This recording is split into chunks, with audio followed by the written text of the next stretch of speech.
Polda Jawa Timur menetapkan 4 kepala desa di Kabupaten Bojonegoro terkait korupsi. Ya, modusnya para kepala desa yang menjadi Bagaimana dengan openingnya? Openingnya sangat mencekam, openingnya sangat memprihatinkan, dan ya kita lihat banyak sekali berita-berita beredar di masyarakat ya, banyak sekali berita-berita mengenai korupsi terdengar oleh masyarakat ya. Setiap tahun berita itu bukannya menghilang tapi malah semakin tambah banyak, para koruptor makin nyaman di negara tersebut. Dan pada kesempatan ini saya akan membahas salah satunya, yaitu pendidikan anti korupsi. Ya, sebelum kita masuk ke materi, saya ingin memperkenalkan diri terlebih dahulu. Perkenalkan, nama saya Ferdi Irawan dengan NIM 642300975. Di sini saya akan mempresentasikan tugas yang diberikan oleh dosen karakter building, dan saya memilih tema ke-6 atau pertemuan ke-6 yang berjudul pendidikan anti korupsi. Yang saya sudah bahas di awal, di sini saya akan membahas mengenai pendidikan anti korupsi itu sendiri.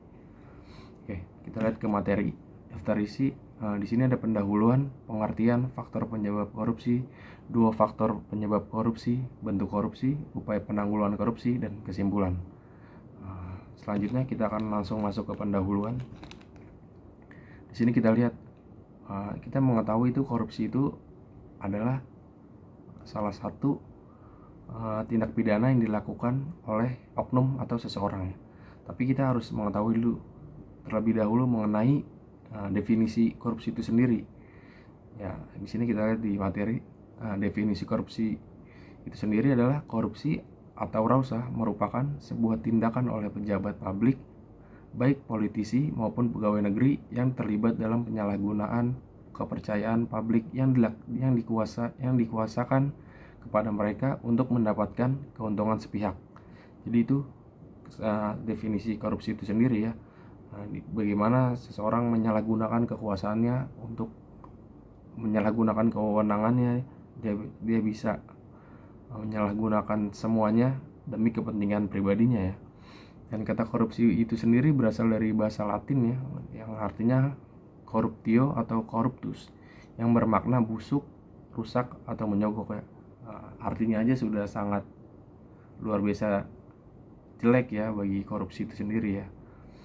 Selanjutnya kita akan melihat dari pengertiannya. Nah, di sini ternyata yang kita tahu adalah korupsi itu ya hanya korupsi. Ternyata di sini bisa kita lihat ada 3 macam pengertian. Yang pertama ada korup, artinya busuk, menyogok, penyalahgunaan jabatan resmi oleh pejabat publik untuk keuntungan pribadi.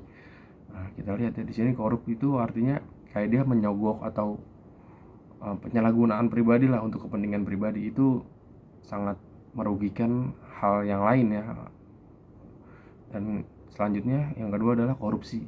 Korupsi artinya perbuatan seperti penggelapan dana uang atau menerima uang sogok ya. Yang itu bagaimana kita sudah melihat ya, berita-berita korupsi itu sangat banyak di masyarakat. Kita sudah melihat di opening tadi itu sudah sangat banyak berita mengenai korupsi itu sendiri ya, yang artinya perbuatan seperti penggelapan dana uang dan menerima uang sogok gitu. Dan seseorang yang melakukan tindakan korupsi atau korup itu bisa kita sebut dengan nama koruptor ya, artinya pelaku atau orang yang melakukan tindakan korupsi itu disebut dengan koruptor ya. Setelah kita pergi ke slide selanjutnya, itu faktor penyebab korupsi. Jadi ada banyak ya faktor-faktor penyebab korupsi. Yang pertama seperti gaya hidup. Tuntutan gaya hidup itu jelas akan semakin tinggi, dan seringkali tuntutan itu tidak diimbangi dengan pendapatan ya atau income yang cukup untuk memenuhi beragam bentuk gaya hidup. Jadi gaya hidup yang meminta semakin tinggi tapi tidak sesuai dengan pendapatannya dia, tidak sesuai dengan income-nya dia.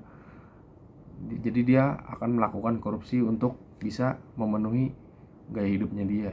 Itu salah satu faktor penyebab korupsi ya. Dan faktor penyebab korupsi yang kedua itu penegak hukum yang lemah. Ini sudah tidak menjadi rahasia hukum lagi ya.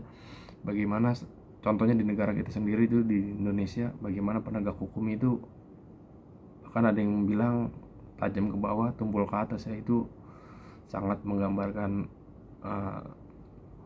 hukum kita ini ya, yang sangat lemah ya. Bagaimana norma hukum yang sudah ditetapkan seringkali tidak dilaksanakan sebagaimana mestinya. ada banyak juga pelakunya yang tidak dihukum sebagaimana mestinya. Itu yang membuat para koruptor tidak jerak ketika dia mendapat hukuman ya, karena dia merasa ya seperti ini dan dia akan mengulangi lagi gitu. Dan tidak salah kalau hukumnya seperti ini, maka para koruptor akan sangat nyaman gitu berada di negeri ini. Yang ketiga itu moral yang rendah. Korupsi mudah terjadi pada seseorang dengan moral yang rendah karena cenderung mudah tergoda dengan iming-iming yang ada. Jadi ketika moral kita yang rendah, iman kita yang rendah, itu kita akan mudah terpengaruh dengan iming-iming atau janji yang akan dijanjikan ketika kita melakukan korupsi gitu. Jadi itu banyak lagi faktor-faktor penyebab korupsi, banyak sekali. Jadi kita harus bisa memilah mana yang membuat kita baik, mana enggak gitu. Kita akan selanjutnya pergi ke 2 faktor penyebab korupsi. Jadi di sini saya membagi 2 penyebab korupsi ya. Itu ada faktor internal, ada faktor eksternal gitu. Jadi faktor internal itu merupakan penyebab korupsi yang datang dari diri pribadi. Contohnya seperti rendahnya integritas dan profesionalisme, lemahnya keimanan dan kejujuran, dan lemahnya komitmen dan konsistensi penegak hukum pada peraturan perundang-undang. Sudah kita bahas di sebelumnya ya, bagaimana rendahnya profesionalisme orang ketika dia mendapatkan kekuasaan atau kewenangan yang lebih ya, dia akan mudah terpengaruh dengan korupsi gitu. Terus kemudian lemahnya keimanan dan kejujuran ya, yang kita bilang tadi, kalau kita tidak punya moral atau iman, kita sangat mudah diiming-imingi atau dijanjikan gitu. Dan yang ketiga ini jadi penegak hukum yang tidak konsisten gitu. Kita lihat banyak sekali koruptor yang setelah terkena hukuman malah dia melakukannya lagi ya, karena dia tidak jerah dengan hukuman yang diberikan gitu. Selanjutnya kita pergi ke faktor eksternal ya. Faktor eksternal itu penyebab terjadinya korupsi karena sebab-sebab dari luar negeri atau dari luar gitu. Itu faktor politik, seperti faktor politik, faktor hukum, faktor ekonomi dan birokrasi, dan faktor tradisional. Bagaimana ya, yang sangat sering terjadi yaitu di faktor politik dan hukum ya. Dan akhirnya mengakibatkan ekonomi semakin tidak seimbang gitu karena adanya korupsi itu sendiri. Kita lihat faktor politik itu sangat sering ya, karena di situ memang sumber biasanya banyak koruptor atau korupsi terjadi di dalam politik atau hukum maupun di ekonomi gitu. Dalam pergi selanjutnya ke bentuk korupsi, penggelapan dana jabatan. Di bentuk korupsi itu sangat banyak ya, tidak hanya 1-2 ya, melainkan ada banyak sekali bentuk-bentuk korupsi. Salah satunya adalah penggelapan dana jabatan gitu. Contohnya seperti pegawai negeri atau orang selain pegawai negeri yang ditugaskan menjalankan suatu jabatan umum secara terus-menerus atau untuk sementara waktu dengan sengaja menggelapkan dana atau surat berharga yang disimpan karena jabatannya, atau membantu dalam melakukan perbuatan tersebut gitu. Jadi ketika dia membantu juga termasuk tindakan korupsi kalau dia membantu itu gitu. Selanjutnya adalah perbuatan curang. Kita ambil contoh yaitu pegawai negeri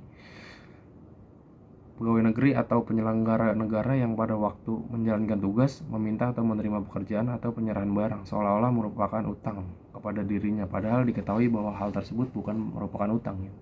Jadi dia mengaku-ngaku bahwa barang tersebut adalah barang dia karena orang tersebut mempunyai utang, padahal tidak. Makanya itu bisa disebut dengan tindakan korupsi. Selanjutnya seperti suap menyuap. Yang ini sering kali kita terdengar ya, gimana penyuapan terjadi di mana-mana, terutama di kalangan atas ya, bagaimana dia melakukan suap menyuap demi kekuasaan gitu. Jadi memberi atau menjanjikan sesuatu kepada pegawai negeri atau penyelenggara negara dengan maksud supaya berbuat sesuatu atau tidak berbuat sesuatu dalam jabatannya. Jadi dia dijanjikan akan diberikan hadiah atau sesuatu atau barang mungkin ketika dia melakukan itu gitu. Ketika kita ambil contoh aja ketika pemilihan DPR atau legislatif gitu atau yang lainnya, ya lu pilih saya karena saya akan berikan kamu jabatan yang lebih tinggi nanti ketika saya pilih. Itu salah satu tindakan menyuap gitu. Bisa dibilang itu ya salah satu tindakan korupsi juga gitu. Memberi hadiah atau janji kepada pegawai negeri dengan mengingat kekuasaan atau wewenang yang melekat pada jabatan atau kedudukannya. Ya seringkali ya ketika kekuasaannya tinggi maka kewenangannya tinggi, maka potensi terjadinya korupsi itu sangat mudah terjadi gitu ketika seseorang mempunyai kekuasaan tinggi. Selanjutnya kejujuran ya. Ini salah satu nilai yang sangat kurang ya di negara kita, di masyarakat kita. Bagaimana kejujuran ini menjadi yang sangat langka ya. Nilai atau moral yang kejujuran ini susah sekali ditanamkan dalam diri seseorang gitu. Karena nilai kejujuran dalam, kita ambil contoh aja seperti kita berada di kampus gitu. Contohnya seperti nilai kejujuran dalam kampus dapat diwujudkan dalam bentuk tidak melakukan kecurangan akademik gitu. Misalnya tidak mencontek atau memalsukan nilai. Ya, itu salah satu nilai kejujuran ya, kalau kita tidak mencontek dan tidak memalsukan nilai. Nilai kejujuran juga dapat diwujudkan dalam kegiatan kemahasiswaan. Misalnya membuat laporan keuangan dan kegiatan kepanitiaan dengan jujur. Ketika kita dapat perintah atau kita dapat sesuatu untuk menjalankan panitia pelaksana kegiatan kepanitiaan, kita harus jujur gitu, supaya kita tidak termasuk dalam tindakan korupsi. Selanjutnya, upaya penanggulangan korupsi. Apakah korupsi ini bisa dihilangkan, teman-teman? Apakah korupsi ini bisa dikucilkan skalanya? Tentu bisa. Bagaimana sih cara-caranya? Ya upaya-upaya penanggulangan juga harus berada dalam diri sendiri gitu.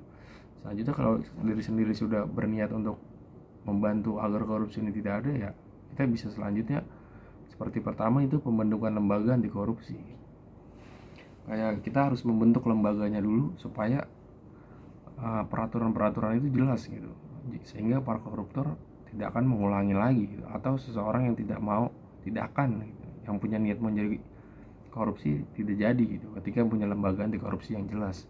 Selanjutnya, pencegahan anti korupsi di sektor publik.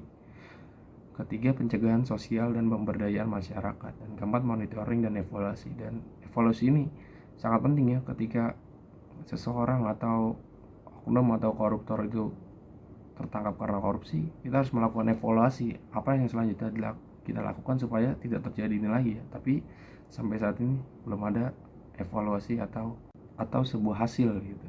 Yang kelima, kerjasama internasional. Jadi kita harus membentuk kerjasama ya internasional ya. Tidak hanya di negara kita sendiri, kita bisa kerjasama dengan negara-negara tetangga bagaimana menanggulangi korupsi ini gitu.